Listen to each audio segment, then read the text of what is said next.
네, 오늘은 AI 거버넌스에 관련된 강의를 하도록 하겠습니다. 제가 지난 1년 동안 AI 거버넌스와 관련된 그 연구를 하고 있는데 그 AI 거버넌스 포럼 코리아의 대표를 맡고 있어요. 그래서 이번 11월 19일에 그 보고서의 초안을 발표를 합니다. 국회 도서관에서. 그래서 그 AI Governance Issues, Principles and Actions라는 주제의 보고서를 작성 중인데 그 보고서에 있는 내용을 오늘 좀 그중에 일부만을 조금 같이 공부하는 그런 시간으로 하고자 합니다.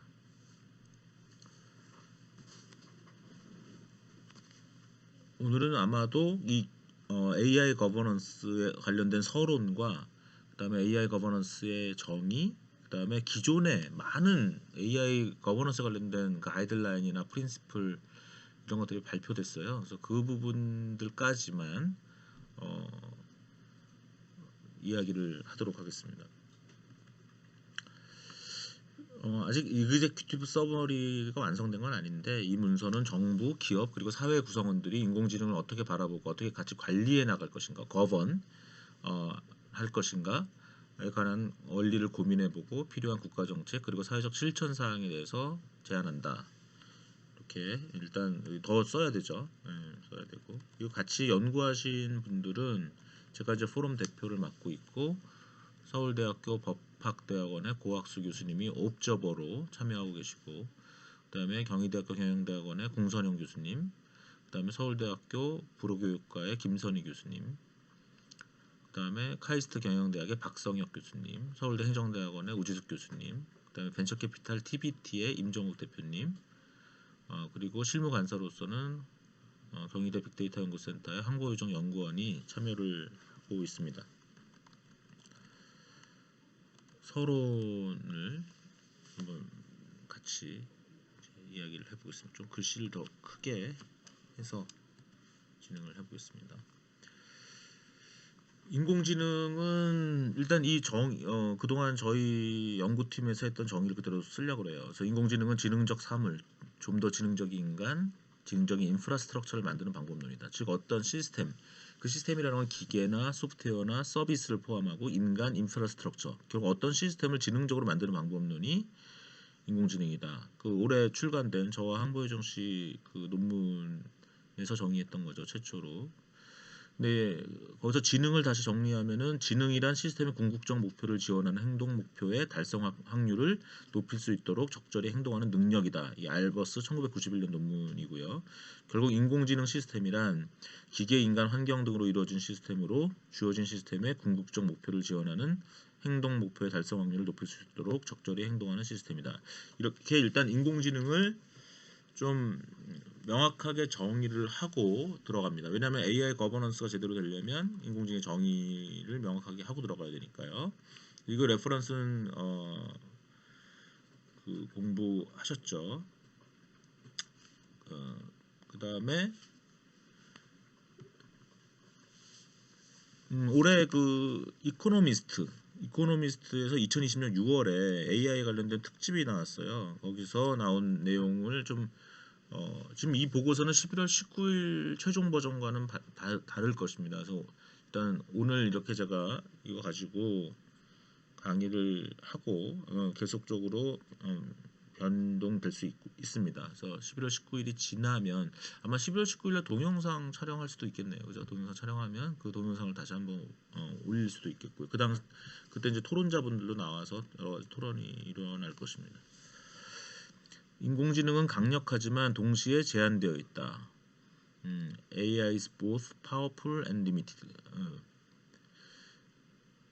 이게 이제 AI 거버넌스의 상당히 중요한 임플리케이션으로 처음에 시작하는 거야. 인공지능이 강력하기 때문에 관리해야 된다라는 그런 주장도 있고, 인공지능이 못났기 때문에 관리해야 될 수도 있는 거죠. 그래서 제가 이 AI is both powerful and limited라는 이 것을 그 초반에 이제 이렇게 내온 거죠. 최근에 급속히 발전한 인공지능 기법은 전통적인 AI 기법인 이른바 고파이, Good Old Fashioned AI 기법뿐만 아니라 기계학습 기법, 딥러닝, 강화학습 등에 의해서 발전하고 있는데, 기계학습 기법은 경험이 쌓여감에 따라 업무의 성과가 더 좋아질 수 있는 특징을 가진 시스템으로 정의된다. 탐미첼의 정의죠. 근데 이렇게 정의되는 기계학습 기반 시스템은 기대보다 경험에 따른 성과가 빨리 나타나고 있는 업무 분야가 있는 반면, 기대보다 경험에 따른 성과가 늦게 나타나고 있는 분야도 있다. 예, 이게 지금 혼란이 되는 거예요. 그러니까 AI가 너무 빨리 발전해서 일어날 수 있는 문제점, AI가 기대보다 못해서 발생할 수 있는 문제점, 이런 것들을 다 같이 얘기해야 되는 게 AI 거버넌스. 그래서 따라서 현실적인 인공지능 경영과 거버넌스 그리고 정책의 수립은, 이 말도 그냥 막 쓴 게 아닙니다. 인공지능을 경영하는 건 주로 기업의 관점, 정책은 정부의 관점이라면 거버넌스 관점은 기업, 민간과 공공의 어떤 중간이에요. 거버넌스란 말이 이제 행정학이나 정치학에서 거버넌스라는 용어를 배우시면 더 정확하게 이야기할 수 있는데, 거버넌스는 그래서 굳이 AI 거버넌스, 인터넷 거버넌스, 이런 거버넌스란 말을 쓰는 것입니다. 그냥 정부의 역할을 할 때는 정책이라고 해야 되는 거고요. 정부와 상관없이 할 때는 인공지능, 뭐 경영 이렇게 해야 되겠죠. 그래서 거버넌스라고 하는 것은 그 둘의 어떤 중간, 이런 관점입니다. 자율적 관리, 뭐 이런 개념들이 들어 있어요. 뒤에도 아마 본문에 그런 느낌들이 조금씩 들어가 있을 겁니다. 따라서 현실적인 인공지능 경영과 거버넌스 그리고 정책의 수립은 현재 기술의 발전 상황과 응용 동향 및 전망 그리고 적용 분야에 대해 최대한 정확한 판단을 도출하고 이에 기초해야 된다. 그렇죠. 그러니까 지금 상황이 뭐냐? 예. 예를 들어서 지금 오늘 테슬라가 풀 셀프 드라이빙 킷을 발표했단 말이에요. 그럼 지금 막 트위터에서는 너무 좋다 막 이렇게 반응이 나오는 반면, 지금 미국 교통정책국에서는 어떻게 일반 사용자를 대상으로 테스트를 하냐라고 해서 또 상당히 우려하고 있는 거죠. 이런 거 상당히 이제 지금 바로 당장, 그러면 그 테슬라의 FSD를 우리가 어떻게 규제해야 되느냐, 북돋아야 되느냐, 이런 것들이 지금 당장 일어나고 있는 인공지능 거버넌스 이슈입니다. 웨이모는 좀 더 테슬라보다는 더 앞서 있으면서 좀 책임성이 있죠. 왜? 앞에 운전사가 아예 없어요, 이제 웨이모에. 그것도 역시 10월 8일에 발표가 난 거죠. 이제 오늘 10월 23일에 테슬라는 이제 지난 밤에 시작이 됐고요.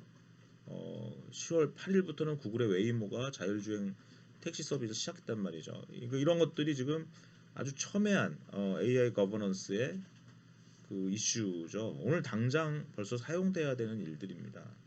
그래서 현재 기술 발전 상황과 응용 동향 및 전망 그리고 적용 분야에 대해서 최대한 정확한 판단을 도출하고 이에 기초해야 된다. 예를 들어 그리밀 셀스 악스마커 2020년 미디엄에 있는 글이죠. 그리밀에서 보는 바와 같이 AI 능력이 시간에 따라 지수적으로 급격히 성장할 것으로 보는 시각이 있었습니다.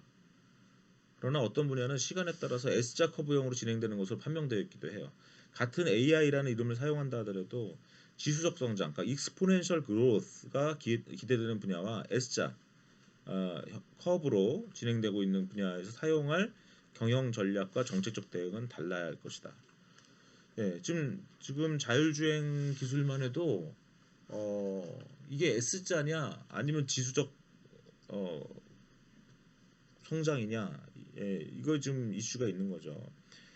해당 분야에서 인공지능 기반 시스템이 성과를 내지 못하는, 즉 실수를 하는 경우에 위험이 큰 분야와 그렇지 않은 분야를 구분하여 추진해야 된다. 일단 원칙적인 얘기를 썼습니다. 이게 지금 지도학습 시스템의 시간별 향상 추이 그래프예요. 그림이 예상은 주로 이렇게 익스포넨셜리 그로우 한다고 했지만 사실 현실은 S자 커브로 해서 약간 세츄레이션 되는 이런 모습을 보였다라는 거죠. 지금 테슬라나 웨이모의 경우도 결국 이 어느 단계에 있는 거지 사실 판단하기 상당히 어려운 그런 상황입니다.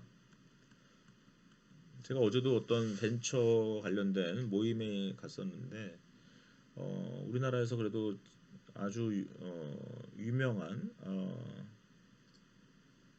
가장 신뢰받고 있는 자율주행 관련 전문가 교수님이 웨이모 일단 테슬라는 풀 셀프 드라이빙이 아니고 일단 그다음에 올해 안에 로봇 택시는 뭐 불가능하고 그죠? 오늘 그 어젯밤에 발표됐다라는 것도 결국은 운전석에 사람이 앉아야 되고 거기에 운전대에 손을 올려놔야 돼요. 그러니까 테슬라는 지금 현실과 이름이 다른 거라고 있는 거예요. 그래서 풀 셀프 드라이빙 FSD라는 게 그 풀이 완전 자유를 의미하는 게 아니라 자동차의 전 구간을 얘기하는 거라 하더라고요. 그러니까 출발부터 주차까지 그 전 구간이 가능한데 사람은 운전대를 잡고 있어야 되는 거예요. 근데 반면 웨이모는 사람이 뒤에 타니까 정말로 운전 면허가 없는 사람도 타는 거죠. 다른 모습을 일단 갖고 있죠. 그 대신 웨이모는 피닉스라는 에어리어로 국한하고 있죠. 근데 피닉스가 시골 같아도요, 굉장히 빨리 달리는 길이 많아요. 그래서 제가 웨이모 시연을 봤는데 꽤 잘 달려요. 지금 빠른 길로. 그래서 오히려 저는 웨이모 시연이 더 인상적이었는데 어쨌든 웨이모 시연과 지금 테슬라의 시연을 계속 지켜보면서 판단을 해야 될 것 같습니다. 기대보다 경험에 따른 성과가 빨리 나타나고 있는 분야에서는 경영적 전략 관점에서 어떻게 선점해서 앞서 나갈 것인지를 다뤄야 된다면, 정치적 관점에서는 인공지능이 초래할 부작용은 없는지, 인공지능이 남용될 가능성은 없는지 등 인공지능의 능력을 관리하는 정책이 필요할 거예요. 반대로 기대보다 경험에 따른 성과가 늦게 나타나고 있는 분야에서는 그 기술을 어떻게 활용해서 사회적 효과를 보게 할지 등의 어떻게 적정하게 활용할 것이냐, 그래서 사회적 효과를 보게 할 것인지에 대한 경영 전략과 정책이 필요하다는 것입니다. 많은 경우에 AI 기술의 빠른 발전에 따른 규제와 정책 이슈가 논의되고 있지만 AI 기술의 역부족 역시 규제와 정책이 필요한 이유가 되기도 합니다. 그렇죠? AI 기술은 결국 사람의 세계에 적응해야 되고 사람에 의해서 운영되어야 하거든요. 그래서 AI가 무엇을 할 수 있는지를 묻는 대신에 인간은 AI가 무엇을 해야 하는지를 오히려 생각해야 됩니다. 인간이 생각해야 돼요. 인간이 AI가 무엇을 할지를 오히려 설계해줘야 되는 거죠. 대부분의 기계학습 기법은 학습용 데이터에 최적화된 알고리즘이 새로운 테스트 환경에서도 잘 작동될 것을 보장할 수 없다는 한계를 가지고 있어요. 특정 데이터 집합에 대한 최적화도 완전한 최적화라는 것이 많은 경우 이론적으로 불가능하다. 어떤 하나의 데이터 집합에 대한 최적화도 완전한 최적화가 불가능한 데다가 실제로 결국 학습용 데이터에 최적화한다라는 것도 쉬운 건 아닌데 그것이 또 새로운 테스트 환경에서 또 작동되기 때문에 두 번의 리스크가 다 존재하는 거죠. 예. 거기 제가 각줄 넣었네요. 기계학습 기법은 수학적으로는 결국 오차의 함수, 제곱, 민스퀘어라 같은 것을 최소화하는 이른바 비선형, non-linear optimization 문제이기 때문에 최적화를 보장하는 알고리즘이 존재하는 경우가 드물고 많은 의사결정 문제는 결국은 콤비네토리얼 옵티마이제이션으로 포뮬레이트 때는 스펠링 여기 좀 틀린 게 있네. 포뮬레이트 때는 이른바 인트랙터블한 문제이다. 그래서 기계학습에 의존하는 시스템은 사실 안정적으로 뭔가 큰 에러를 낼 수가 있다는 문제가 있는데 지금 어쨌든 그렇게 가고 있고요. 또한 과거 데이터의 학습의 결과로 나온 어떤 알고리즘이 어떤 한순간에 어떤 예측 또는 의사결정을 했을 때 그것이 과연 사회가 요구하는 공정성을 담보하고 있는가를 보장할 수 있는가.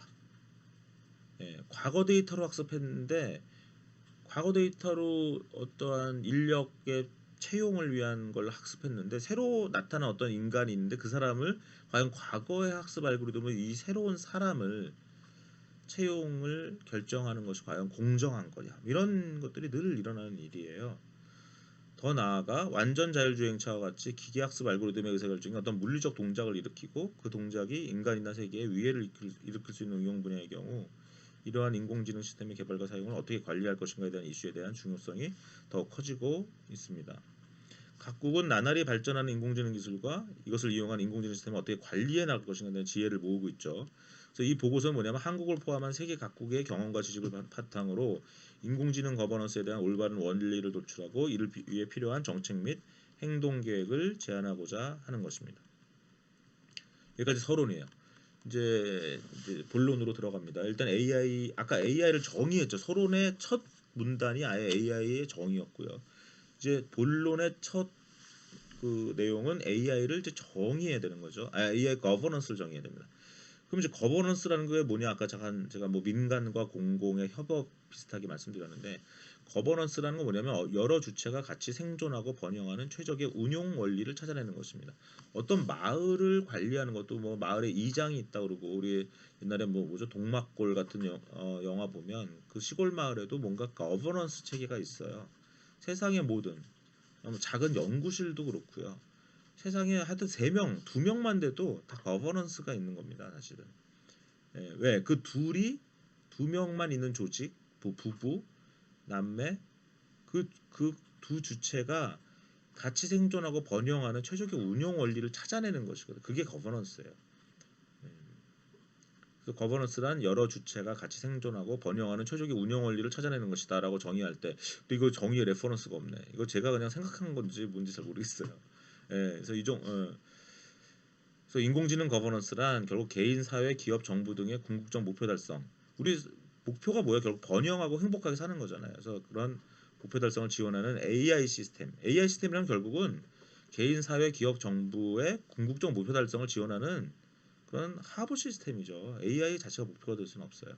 그러면 걔는 행동을 합니다. 그 자기가 속한 시스템을 위해서. 그래서 그 AI 시스템의 행동 목표가 적절한지, 그리고 이를 위한 AI 시스템의 행동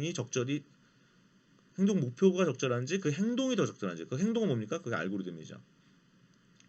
그런 걸 적절한지를 관리하는 사회적이라는 표현을 제가 썼는데 그 사회적이라는 것은 법일 수도 있고 정책적일 수도 있고 사업적일 수도 있는 거고요. 그걸 통해 그다음에 사회적 노력뿐만 아니라 기술적 노력도 저는 거버넌스 노력을 붙는 거예요.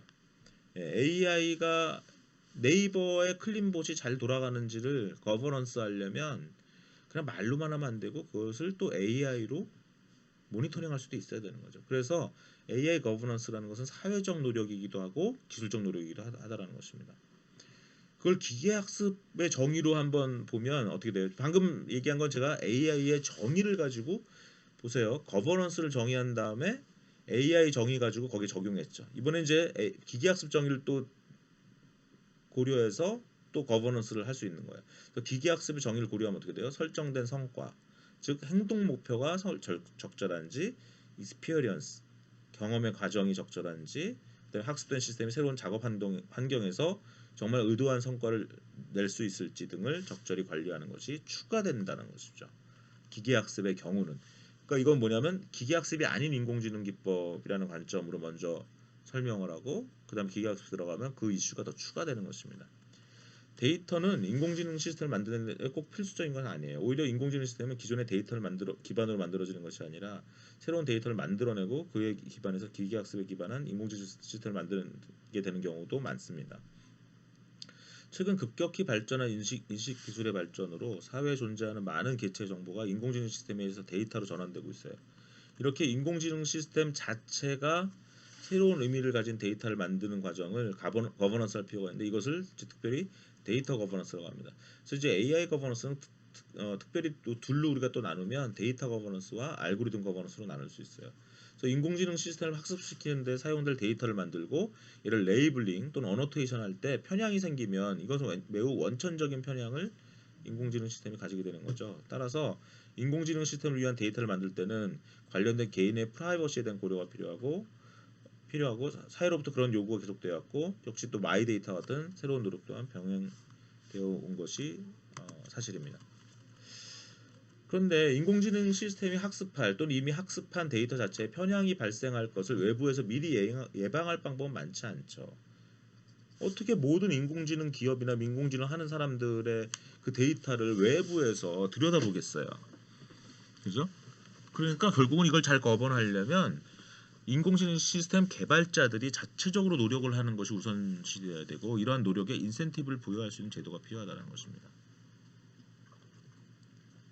그러려면 또 어떻게 해야 돼요? 이를 사회적으로 보장하는 방법은 인공지능 시스템 개발자들과 사용자들 자체가 인간 사회의 가치 체계와 공정성의 개념 등을 잘 이해하고 개발 결과물의 공정성과 적절한 사용이 개발자와 사용자 모두에게 도움이 될 수 있는 구조와 제도가 필요하다. 그렇죠? 예.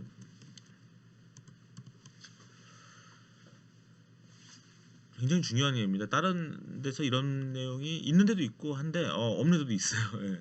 예, 그래서 마이크로소프트의 챗봇 테이가 사용자들의 어뷰징으로 해서 인종차별, 성차별적인 출력물을 낸 사례는 인공지능 시스템의 개발 이후에 사용자들의 데이터 어뷰징을 막는 기법도 필요함을 깨우쳐 줍니다. 인공지능 시스템은 대량의 데이터를 인식해서 데이터로 만들고 이 데이터를 다시 처리하는 시스템으로 데이터를 처리해서 어떤 판단이나 행동을 하는 과정, 즉 알고리즘을 거버넌스할 필요가 있어요. 아까 말씀드린 것처럼 인공지능 거버넌스라는 것은 데이터 거버넌스, 그 다음에 알고리즘 거버넌스. 이것을 이제 알고리즘 거버넌스라 부르는데 그 과정이 투명해야 바람직한 분야가 있고 알려지지 않아야 바람직한 분야가 있습니다. AI 알고리즘을 다 투명성이 있어야 된다. 그래서 이 투명성이나 설명 가능성이라는 건 굳이 꼭 필수적인 건 아니에요, 사실은. 그 과정을 설명 가능해야 하는 분야가 있고 설명을 굳이 필요로 하지 않는 분야가 있습니다.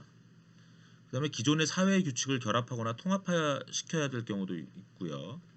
또 그 알고리즘이 얼마나 강건해서 약간의 노이즈에 흔들리지 않을 수 있는지도 중요하죠. 이런 것들이 다 알고리즘 거버넌스입니다. 결국 우리가 왜 이러한 고민을 하냐면 세상의 많은 개체와 환경이 지능화될 때 이들 인공지능 시스템들이 어떻게 인간의 생존과 번영, 즉 복지를 위해 봉사하게 할 것인가. 이것이 결국 인공지능 거버넌스 문제죠. 인공지능이 그냥 발전하면 좋다. 거기에 머무는 게 아니라 인공지능이 어떻게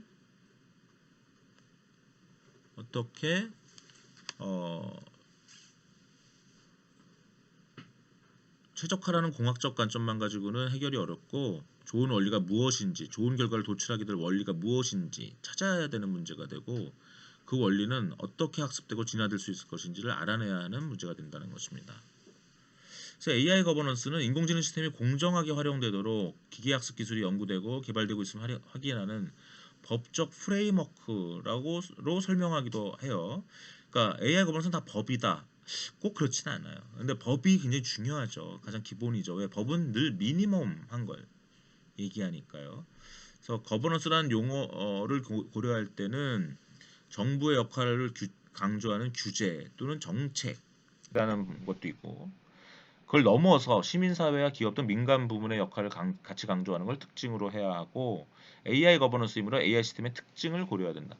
예, 이게 이제 AI 거버넌스에 대한 명확한 그 개념을 준 겁니다. 뭐냐면 법적이기도 하고 정부의 역할을 강조하는 규제와 정책이라는 관점도 있기도 하지만 시민사회와 기업 등 민간 부분의 역할을 같이 강조하는 것이죠.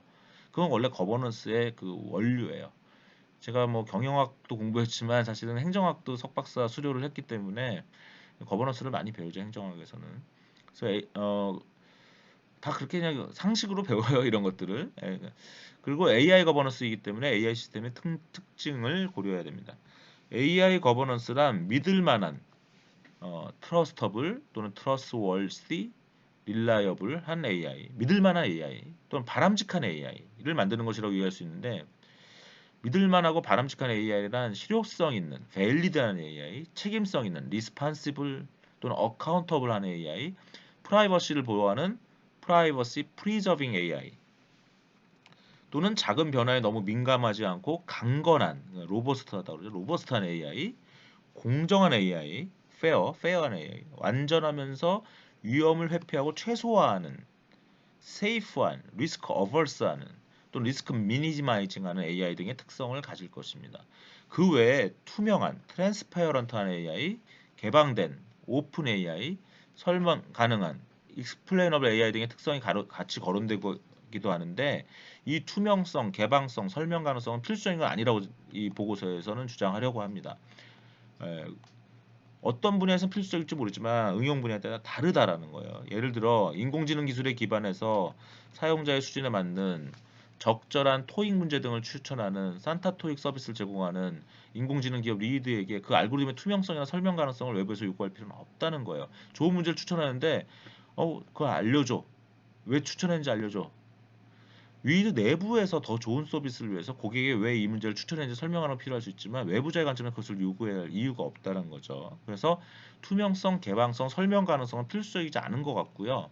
여기에 다른 것들은 좀 필수적이라고 본 거예요. 예를 들면 밸리드한 거, 리스판시블, 어카운터블한 거, 프라이버시 프리저빙하는 거, 로버스트한 거, 페어한 거, 세이프한 거, 리스크 어벌스한 거, 리스크 미니마이징한 거, 이런 것들은 중요한 걸로 본 거예요. 예.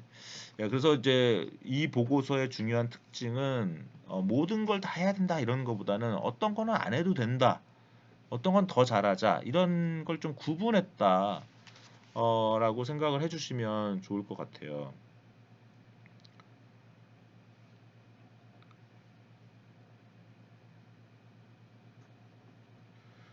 이제부터는 기존 AI 원칙들에 대해서 평가를 하려고 하는데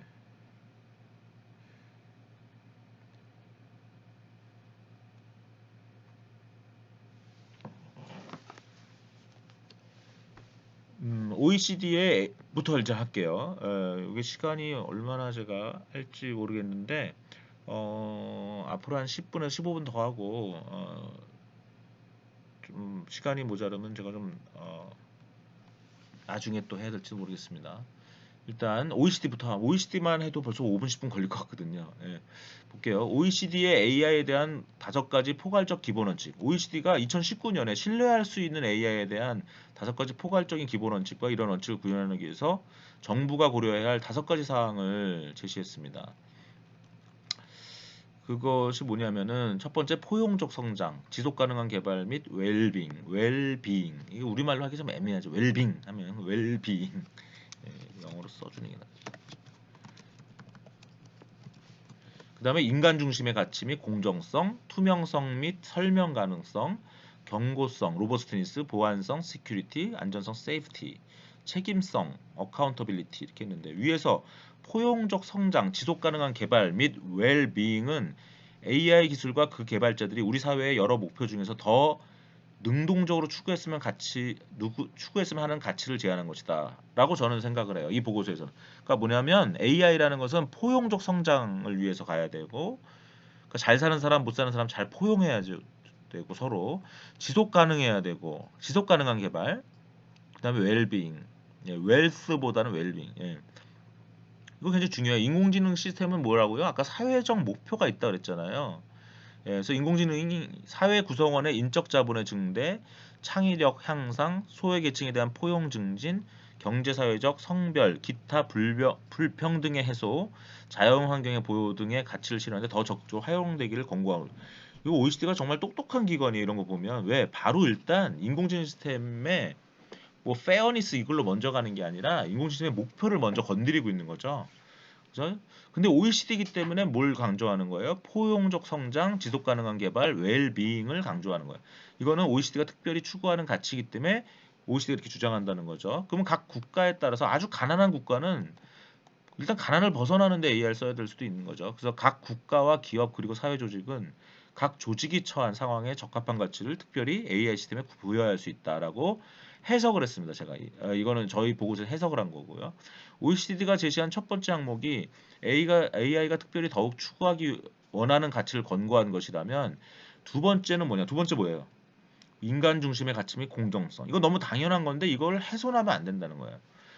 예, AI가 훼손하지 않아야 될 가치를 강조한다. 인간 중심의 가치 및 공정성은 AI 시스템도 기본적으로 인간 사회가 지향해왔던 전통적인 가치에 기반해야 한다는 것을 확인해 주는 것이다. AI가 특별한 게 아닌 거예요. AI가 기존의 가치를 무시하면 안 되는 거죠. 그래서 AI 활용이 민주주의의 가치나 인권을 훼손하지 않아야 된다는 점을 확인하는 것이고 AI 행위자, 여기서 행위자라는 건 개발자 이런 기업들을 얘기해요. AI 행위자가 AI 시스템 수명 주기 전반에 걸쳐서 법규, 인권 및 민주주의 가치를 준수해야 된다. 한국 방통위에서도 사람 중심이라는 개념이 있어요. 그래서 이 OECD는 인간 중심, 요 인간과 사람은 같기도 하고 다르기도 해요, 사실은. 그 개념이. 근데 어쨌든 인간 중심, 사람 중심. 왜 인간 영어로도 뭐 휴먼도 있고 펄슨도 있고 피플도 있고 그렇잖아요. 그래서 이 인간이란 번역과 사람이란 번역이 사실 다른데 또 어쨌든 OECD는 인간 중심으로 번역이 됐고 한국에서는 좀 사람 중심 이렇게 얘기를 하는데 사실은 또 방통위에서의 사람 중심은 자율성을 좀 많이 얘기하고 있고요. OECD에서의 그 인간 중심은 민주주의를 얘기해요. 뭐 간단하게 민주주의만 생각해도 돼요. 그래서 이러한 민주주의 가치 수요에는 자유, 존엄, 자율성, 이것도 자율성 있네. 프라이버시, 데이터 보호, 비차별 및 평등, 다양성, 공정성, 사회정의, 국제적으로 인정받는 노동권 등을 포함하고 있다. 결국 AI가 민주주의 가치 수호를 위해서 AI 행위자가 이에 부합하는 메커니즘과 보호 장치를 구현할 것을 강조한다. 예, 그래서 OECD가 굉장히 출발을 잘하고 있는 거예요. 첫 번째는 일단 뭐라고? OECD 입장에서 특별히 더 AI가 사회의 포용적 성장 그리고 지속 가능한 개발, 웰비잉을 기여해야 된다라는 걸 강조한 거고요. 두 번째는 인간 중심의 가치 및 공정성을 훼손하면 안 된다는 거예요. 예. 기술적으로 유연하지 않은 인공지능 시스템으로 인해서 기존의 차이가 오히려 증폭되지는 않을지 사회적 편견이 증폭돼서 자연 배분 문제를 기술적으로 해결하지 못하는 걸 넘어서 더 악화시키는 것은 아닐지에 대한 우려가 있다라는 거예요. 인공지능 시스템을 설계하고 공급하는 사람들과 그 시스템에 영향받고 있는 사람들 사이에 갭이 커져가지고 이른바 AI 디바이드. 20년 전에는 디지털 디바이드에 대한 고민을 많이 학자들이 했고 정책가들이 했습니다. 디지털 기술이 발전함에 있어서 디지털로 돈을 버는 사람과 못 버는 사람의 차이가 생기는 거 아니냐. 그러면 지금은 이제 AI 가지고 걱정을 하고 있어요. 그러나 AI 기술이 본질적으로 차이와 편견을 증폭시키고 자원 배분을 악화시키고 갭을 키우는 기술일 리가 없다라고 저는 썼어요. 이 보고서에서는. 결국 AI 기술은 기본적으로 중립적이다라는 그 효과는 국지적으로는 부정적일지 몰라도 전역적으로 글로벌리는 긍정적이다라고 썼어요. 세상을 묘사하는 새로운 자동화 도구였던 카메라가 존재하지 않았던 세상으로 다시 돌아갈 수 없는 것처럼 장소를 이동하겠다는 인간의 욕망을 구현한 자동화 기술인 자동차가 존재하지 않았던 세상으로 다시 돌아갈 수 없는 것처럼 인공지능 기술이 태어난 이상 그 이전의 세상으로 돌아가기를 인간이 원하지 않을 것이다. 결국은 이건 기본적으로 좋은 기술이라는 거예요. 어쩌면 AI를 특별한 기술로 볼 것이 아니라 인류의 역사 과정에서 수없이 탄생해온 기술의 하나로 보는 관점이 필요하다. 그 중에 하나라는 거예요. 따라서 AI라고 해서 특별 대우를 받을 필요도 없고 그래서도 안 된다. AI는 결국 인간 사회가 유지해온 기존의 가치를 훼손하지 않아야 하는 것이다. 사회적이고 정치적인 문제를 해결하는 데 있어서 인공지능 시스템을 해결체로 사용하는 것에 한계점이 존재할 것이라는 시각도 있습니다. 이 시각 역시 모든 기술과 마찬가지인 인공지능 기술의 일반성이라는 관점에서 이해해야 되는 거죠. 인공지능이 무슨 뭐 마법의 뭐 도구가 아니라 모든 기술이 사회 정치 문제를 해결하는데 한계가 있는 것처럼 인공지능 기술 역시 마찬가지죠. 그죠? 기술 결정론은 무슨 기술이 다 모든 것을 세상 다 나쁘게 만들고 기술이 모든 것 세상을 다 좋게 한다 이런 게 아니라는 거예요. 예, 그래서 혹시라도 그러한 새로운 기대를 가지게 한 주장이 있었다면 그 주장이 잘못된 것이고 인공지능은 유토피아도 디스토피아도 보장하지 않는다. 이런 관점에서 인공지능의 발전이 인류의 멸망을 가져올지 모른다고 발언한 스티븐 호킹이나 일론 머스크는 저는 이 보고서는 인공지능 기술과 역사 일반에 대한 무지를 드러냈다라고도 할 수 있다. 세 번째, OECD가 제시한 세 번째 항목인 투명성과 설명 가능성의 강조는 기계학습 기법의 단점에서 기인한다. 부정적 특징. 예, 결국 OECD AI 원칙은 보세요. 첫 번째는 아까 뭐라고 다시 자꾸 제가 되새김을 하는데 첫 번째는 AI가 새롭게 지향해야 될 목표, 두 번째는 AI가 파괴하면 안 되는 기존의 원칙, 세 번째는 이제 기계학습 기법의 단점, 부정적 특징에서 기인한다는 것, 투명성과 설명 가능성. 예, 이거는 그냥 AI의 기법의 문제가 아니라 기계학습 기법의 단점이에요. OECD AI 원칙은 AI 행위자로 하여금 AI 시스템에 관하여 투명성과 책임 있는 공개를 보장하도록 명시하고 있는데 저는 이걸 바람직하지 못하다고 생각한 거예요. AI 시스템 전반에 대한 이해를 도울 수 있는 정보, 그 결과에 대한 설명뿐만 아니라 AI 시스템의 예측, 권고 또는 결정에 대한 근거로 쓰인 논리와 요소들을 이해하기 쉽게 설명할 것을 요구하고 있는데 분야에 상관없이 일괄적으로 투명성과 설명 가능성을 요구하는 건 바람직하지 못하다는 거예요. 그러니까 OECD의 5원칙 중에 1, 2는 제가 지금 이 보고서에 좋다고 얘기했는데 3은 좀 문제가 있다라고 좀 설명하는 거예요. 물론 OECD도 설명 가능성 위에 투입되는 비용과 설명 가능성의 이점 간의 균형을 맞춰야 되고 설명 가능성과 정확성 간의 균형을 고려할 걸 제시하고 있긴 하지만 투명성이 필요한 분야, 설명 가능성이 필요한 분야는 각기 그 분야의 특성에 맞게 다뤄져야 할 것입니다. 일괄적으로 투명성이나 일괄적인 설명 가능성을 요구하는 것은 개인정보의 보호, 영업 비밀의 보호 등의 다른 가치를 위배할 수 있기 때문입니다.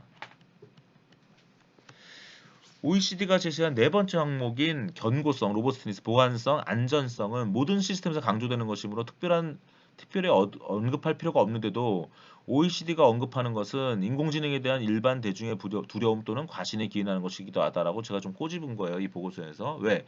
세상의 모든 기술 시스템은 견고해야 되죠. 그다음에 보안, 시큐어 해야 돼요. 안전, 세이프티 해야 돼요. 근데 뭐 이걸 당연한 거를 AI에다가 얘기하는 것이 과연 왜 그러냐. 그죠? 예, 이건 약간 인공지능에 대한 두려움 또는 반대로 과신하기 때문이다라는 거예요. 일반 대중이나 사회가 인공지능이라는 말 자체에 현혹돼서 그것이 기존의 시스템보다 더 견고하고 더 보안성이 높고 더 안전할 것이라고 생각하는 분들도 있고 반대로 인공지능 시스템에 강력한 힘이 있어서 혹시 그것이 견고하게 작동되지 않을 때 그것의 보안이 뚫릴 때 그것이 예상대로 작동하지 않아서 사회의 안전성을 크게 위협할 것이므로 이에 더 대비해야 된다라고 생각할 수 있습니다. 보통 두려움보다는 과신의 위험이 더 크기는 해요. 하지만 결국 AI 거버넌스는 AI에 대해서 과신하는 것을 경계하는 의미에서 AI 시스템의 견고성, 보안성, 안전성을 다뤄야 한다. 네, 저는 AI를 무섭다고 두려워하지 말고 오히려 과신의 두려움, 과신의 위험을 더 강조한 거죠. 이 보고서에서는요. 그래서 AI에 대해서 과신하는 것을 경계해라. 예. 그래서 규제와 제한은 최소화해야 된다는 것이에요. 불필요한 제약 조건을 추가하면 시스템의 성과를 제약할 뿐이다라는 거죠. 결국 견고성, 보안성, 안전성을 다루는 데 있어서 역시 이건 어떻게 하는 거냐? 사실은 아까 말씀드린 것처럼 모든 기술 시스템은 견고하는 것이 좋고 보안성이 있는 것이 좋고 안전한 것이 좋죠. 결국 AI 개발자와 사업자들이 그것을 지키는 것이 도움이 될 수 있는 구조로 만들어 나가면 된다는 거예요. 결국 거버넌스는 사실은 불필요한 규제와 제한을 최소화하는 방법을 찾음으로써 사회 전체 시스템의 성과를 높이고자 하는 노력이라는 것입니다.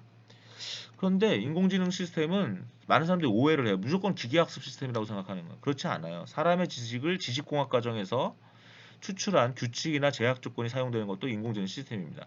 다만 이러한 규칙이나 제약 조건은 인간으로부터 나와서 인간이 인식할 수 있고 그것을 이 기계가 인식할 수 있도록 표현하게 되는 반면에 결국 인간의 지식을 지식공학으로 넣어버리면 거기서 나온 규칙이나 제약 조건, 이걸 이제 룰 또는 constraint, 이 보고서는 결국은 다 영어로 번역돼서 전 세계적으로 배포될 예정이거든요. 그래서 사실은 꼭 이렇게 순수 한국어로 쓸 필요가 없어요. 그래서 제가 중간중간 이렇게 지식공학이라는 건 그야말로 용어가 있는 겁니다. 날리지 엔지니어링.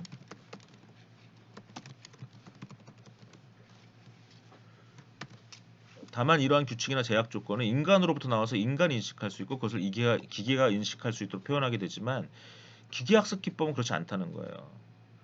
예, 기계학습 기법은 인간이 인식을 못해요. 따라서 이 기계학습 방법이 들어간 인공지능 시스템은 기계학습 방법론의 특징에 의존하는데 기계학습 방법론에는 설명 가능성이 약한 방법론이 많고 인간의 규범을 같이 녹여들이면서 기계학습하는 방법이 아직은 부족한 상황입니다. 그래서 기계학습 기법에 기반한 AI 시스템은 기계학습 방법론의 속성상 그 자체로 견고하지 않을 수 있어요. 약간의 노이즈나 상황 변화에 크게 결과가 흔들릴 수 있어요. 따라서 인공지능 시스템의 예측이나 이를 통한 행동을 과신하는 것은 위험하다는 것. 따라서 오류의 위험이 큰 분야에 기계학습 기반 인공지능 시스템을 도입하는 것은 바람직하지 않다. 오류의 위험이 큰 분야에 인공지능 시스템을 도입할 경우는 오류의 발생에 따른 처벌이 큰 제도의 도입을 통해서 AI 시스템의 개발자들이 스스로의 이익을 위하여 유예하게 하는 전략이 필요하다. 지금 테슬라가 사용자들한테 직접 지금 테스트하고 있는데 이런 것들이 상당히 지금 어떻게 보면 무책임한 것일 수도 있어요. 안전성은 AI 시스템의 오작동으로 인해 안전이 위협받는 경우와 AI 시스템이 오작동하지 않는데도 안전이 위협받는 경우로 나눠서 접근할 필요가 있지만 제도적으로는 결국 오작동이든 아니든 결국 AI 시스템의 작동으로 안전에 위협이 일어났을 때 그 처벌이 큰 제도의 도입을 통해서 AI 시스템의 개발자들이 스스로 이익을 위해서 유의하게 한 전략이 필요한 거예요. 그죠? 예, 이게 오작동으로 인해서 안전이 위협을 받은 건지 아니면 오작동을 안 했는데도 안전이 위협받는 건지 결국은 안전에 위협을 줬으면 페널티가 커져야 된다는 거예요. AI 시스템이 오작동한 것이 아닌데 안전이 위협받거나 부정적 결과를 초래하는 것에 대한 대비는 좀 더 연구가 필요하다 이렇게 썼습니다. 보안성은 AI 시스템의 개발자, 소유자들이 스스로의 지속 가능성을 위해서 자체적으로 유의할 것이므로 사실은 국가적 관점에서의 AI 거버넌스에서는 특별히 취급할 영역은 아닐 수 있습니다. 그러니까 기업에서의 AI 시스템 보안성을 확보해라. 이건 누구나 한다는 거예요. 물론 기업이나 사회조직의 AI 거버넌스는 당연한 일이죠. 그러니까 이걸 정책으로 밀어붙일 필요는 없어 보인다. 뭐 이런 얘기죠. OECD AI 원칙은 마지막 기본 원칙으로 책임성을 제시해요. 동원칙은 조직 또는 개인이 설계, 개발, 운영 또는 구축한 AI 시스템의 수명주기 전반에 걸친 적절한 기능을 수행할 책임에 초점을 둔 것으로 AI 행위자가 자신의 행동과 의사결정 과정에 OECD AI 원칙을 존중할 것을 요청하고 있다. 그죠? 예. OECD가 특별히 책임성을 강조한 것은 인공지능 시스템도 결국은 사람이 만든다는 것을 상기시켜준다. 이게 이제 여기 보면 OECD에 대한 요약을 한 리포트와 우리 이 보고서가 좀 더 명확하게 한 것들이 있는 거예요. 그래서 OECD가 특별히 책임성을 강조한 것은 인공지능 시스템도 결국은 사람이 만든다는 걸 상기시켜주죠. 인공지능 시스템은 그 자체로 즉 스스로 주인이 될 수 없어요. 따라서 로봇에게 로봇 시민권을 준다. 사우디에서 줬죠. 그런 것은 잘못된 것이다. AI 시스템은 독립된 개체가 될 수 없어요. 법적 인격 가질 수 없어요. 따라서 AI 시스템은 책임을 질 수밖에 없고 AI 시스템은 책임을 질 수 없어요. 결국 AI 시스템을 둘러싼 이해관계자인 인간과 법인이 책임의 주체가 될 수밖에 없어요. 결국 모든 AI 관련 가이드라인은 AI 시스템 그 자체에 부여되는 것이 아니라 AI 시스템을 만들고 소유하고 사용하고 취급하는 모든 이해관계자에게 부여되어야 할 것이고 그 책임은 법 경제학적 원리에 따라 합리적으로 부여해야 된다. 이렇게 정리하겠습니다. 일단 여기까지 할까요? 여기까지 하고 제가 다음 강의에서 더 진행을 하도록 하겠습니다.